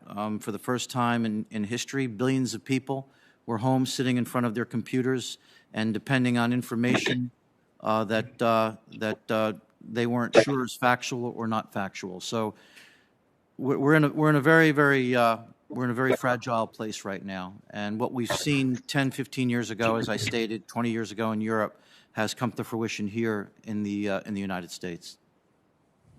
Thank you, Mr. Goldenberg. Thank you to our panel. And Mr. Chairman, I yield back. Thanks for the extra time. Thank you, Senator Ossoff. Senator Hawley, you are recognized for your question. Thank you very much, Mr. Chairman, and thank you for being patient and for the witnesses. Multiple, as is often the case, as I'm sure you've figured out, there are multiple hearings going on at one time, so I've been running back and forth, and I appreciate the chairman accommodating me here so that I could come and ask questions. Thank you for the witnesses who are here remotely as well. I want to start with some questions about the anti-Semitic violence that we have seen, unfortunately, in this country, and seen a significant uptick of it over a period of years, but particularly in the last few months. This May, during the latest conflict between Israel and the Palestinians, we saw violence abroad that spilled over here domestically. Jews across the United States were reportedly threatened or physically attacked, and at least 193 different instances of anti-Semitic violence or threats during the first week of that conflict, which is remarkable. For example, pro-Palestinian protesters threatened, shoved, punched, threw fireworks in the Diamond District of Midtown Manhattan, which is an area with many Jewish-owned businesses. That led to 27 arrests and the hospitalization of multiple people. In Los Angeles, pro-Palestinian protesters attacked a group of Jewish men who were eating at a restaurant. While they attacked them, they waved Palestinian flags and hurled anti-Semitic slurs. We've even seen members of Congress, sadly, use anti-Semitic rhetoric. One member of Congress called Israel an apartheid state, said it was committing war crimes. Another said after the ceasefire that Israel's ethnic cleansing continues. Another congresswoman called then Prime Minister Bibi Netanyahu an ethno-nationalist, fascist basically, during a speech on the House floor. This is very, very concerning. The violence is very concerning. The rhetoric from anti-Semitic groups is very concerning. The anti-Semitic rhetoric from members of Congress is very concerning and frankly inexcusable. So, Mr. Fingerhut, if I could just come to you. You've discussed, I know today, and in your testimony, some of the despicable attacks that have occurred against the Jewish community over the past few years. Can I just ask you what role you think the recent conflict between Israel and Hamas has played or might play in exacerbating these violent attacks and this violent rhetoric that we're seeing in, unfortunately, too many places? Thank you, Senator Hawley. I'm not sure I want to use the word thank you, but I appreciate the fact that you did recite some of the additional violent incidents we've seen in this country in recent months that I did not mention in my initial testimony. I think, sir, there is no question but that we have indeed witnessed a rise in violent extremism against the Jewish community in the last couple months that coincided with the recent, what was called Operation Guardians of the Walls war in Israel. And I have no doubt that that is also being reflected not only in the actual physical attacks, but in the threats that are being recorded by law enforcement and the threats that are being tracked by organizations like ADL and others. I know Mr. Goldenberg spoke earlier, my friend and colleague, of the online threats against anti-Semitism, which seem to unite radical extremists left and right. I seem to be unified in their hatred of Jews and of embrace of classical anti-Semitic tropes. And there's no doubt that we've seen that grow and a increasing attack on all and every Jewish community as a result of what has occurred the last couple of months. I do want to emphasize, however, Senator, that while I do think there's no question that there has been a dramatic increase in these last couple of months, that unfortunately it reflects a continuation of an increase that we have seen continuously over a number of years.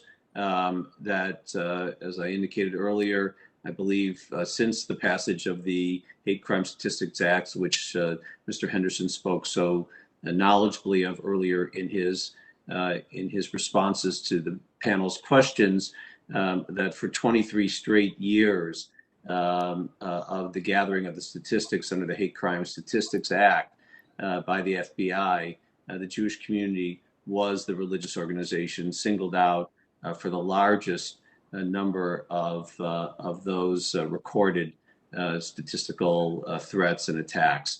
So this is indeed something that has been a rising threat. As I indicated also in my prepared remarks, we now have over 45 Jewish community federations that have felt the need to build professionalized community security initiatives to work with and mobilize each and every one of our synagogues and Jewish community centers and human services agencies.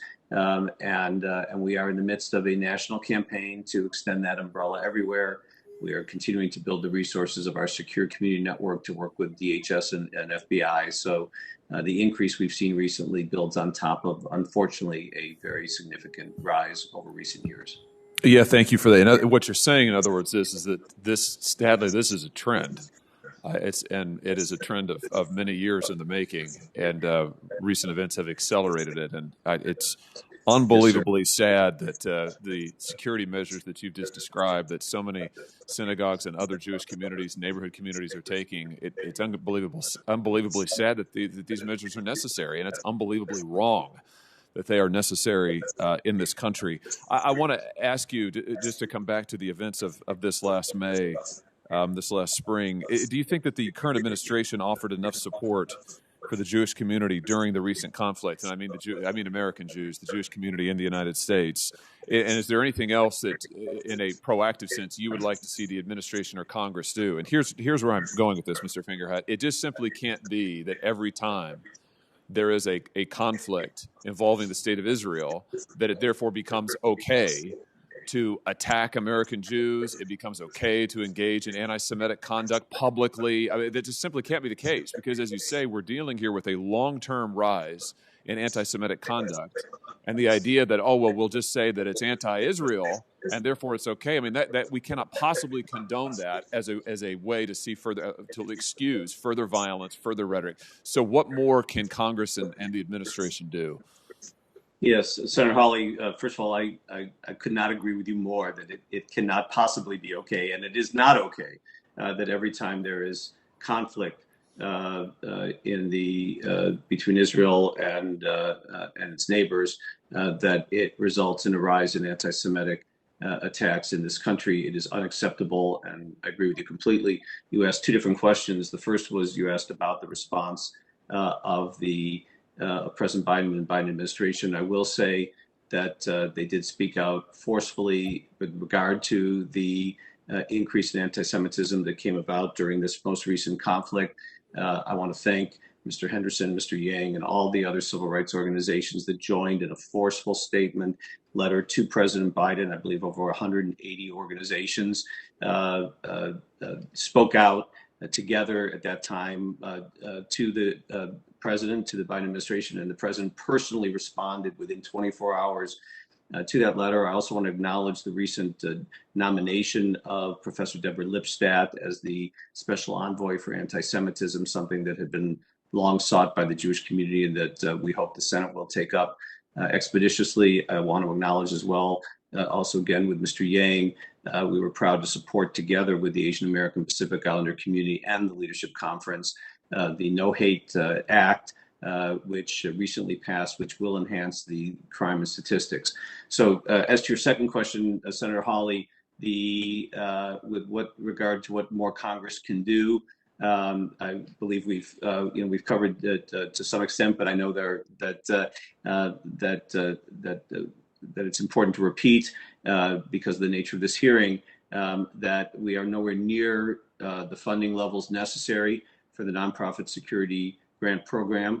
We need to enhance the ability of FEMA and the state agencies to work with faith-based institutions of all kinds to help them harden their facilities, and we need to provide the comprehensive designation necessary so that we attack this problem comprehensively. Senator Hawley, you know very well, and you've spoken beautifully about it on many occasions, the important critical role that the faith-based community and the nonprofit sector plays in American civil society.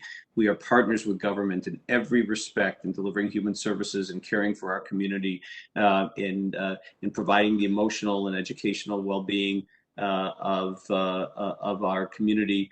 During the recent COVID pandemic, we partnered effectively with this Congress repeatedly on various funding and other strategic measures to make sure that resources got to the nonprofit and faith-based communities to secure their ability to continue to serve their communities during this terrible time. And now we need to do the same thing in a much more comprehensive way on the issue of domestic terrorism. Thank you very much for that testimony. And Mr. Chairman, I'll say in conclusion, again, thank you, Mr. Chairman, for your generosity here. But I just wanted to say in conclusion that I think it's vital that we are clear that anti-Semitism in any guise, whether it's from the right or whether it's from the left, whatever its excuse is wrong. And as a person of faith, I just want to say, taking a stand on my faith, that it is wrong. It is morally wrong, and there should be and can be no excuse for it, whether it's wrapped up in a policy excuse or something else. But we've got to be absolutely crystal clear about that. Thank you, Mr. Chairman. Thank you, Senator Hawley. And I'd like to thank everyone for participating in today's hearing, and I'd certainly like to say a special thanks to our witnesses for joining us today and providing their unique perspective and expertise on what is clearly a very complex issue. Our witnesses today have provided us with insight into the current domestic terrorism threat that we face. We have heard compelling details about the real-world impact that domestic terrorism and violent extremism have on our communities, and how related hateful rhetoric and misinformation are readily amplified by social media platforms. Importantly, we have also been reminded that although these threats are clearly not new, for many communities of color and religious groups, they are growing and an agonizing presence in their daily lives, and that is simply unacceptable. We cannot ignore this growing threat and climate of intimidation and the many horrific acts of violence we have seen in recent years. Too many families and communities have been shattered by extremist attacks, and the federal government must urgently focus its efforts to combat the domestic terrorism threat and prevent future tragedies. On Thursday, I will convene a second hearing with additional experts, including former administration officials, to examine what reforms are needed to ensure the government's resources and personnel are adequately aligned to address this deadly threat. In testimony before Congress, several of our national security officials have called domestic terrorism, and in particular white supremacist violence, the greatest threat to our homeland security. As chairman of this committee, I'll work along with my colleagues to ensure that these words are followed by concrete actions to actually tackle this threat with the seriousness that it warrants. As part of that effort, we will hold additional hearings in the fall as well, which will include current government officials to discuss their work to address domestic terrorism. I will note that the record for this hearing will remain open until 5 p.m. on August 18th, 2021 for the submission of statements and questions for the record. With that, this committee hearing is now adjourned. Thank you, Mr. Chairman.